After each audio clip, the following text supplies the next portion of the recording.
In today's video, I'm going to teach you how to create a new blog and set up its basic structure inside your site builder. To get started, head over to the site section in your dashboard and then open the blog area. This is where you'll manage your blog settings and create a new blog from scratch. Once you're there, click on Create New Blog. You'll be asked to give your blog a name, so choose something clear and relevant to the content you plan to publish.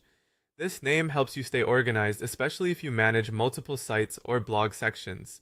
Next, you'll choose your domain. If your domain is already connected and ready to use, go ahead and select it from the available options. If you're not ready to make that decision yet, that's completely fine. You can skip this step for now and come back to it later. After that, add your slug, which is the path that appears after your main domain.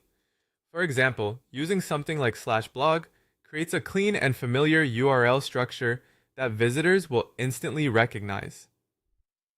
Keeping the slug short and simple is usually the best approach, since it looks cleaner and is easier to remember. You'll also see a field for your blog description. This is important for SEO, which means search engine optimization. In simple terms, this description helps search engines understand what your blog is about, and it may also influence how your site appears in search results. Try to write a concise summary that clearly explains the focus of your blog.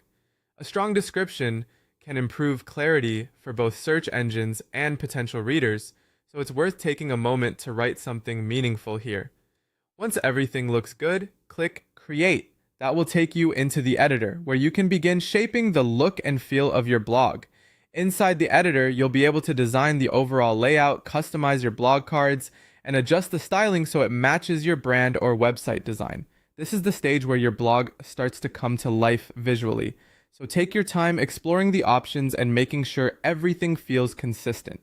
And that's it. You've officially created your blog and entered the editing stage. From here, you can focus on refining the design and preparing the blog for future content.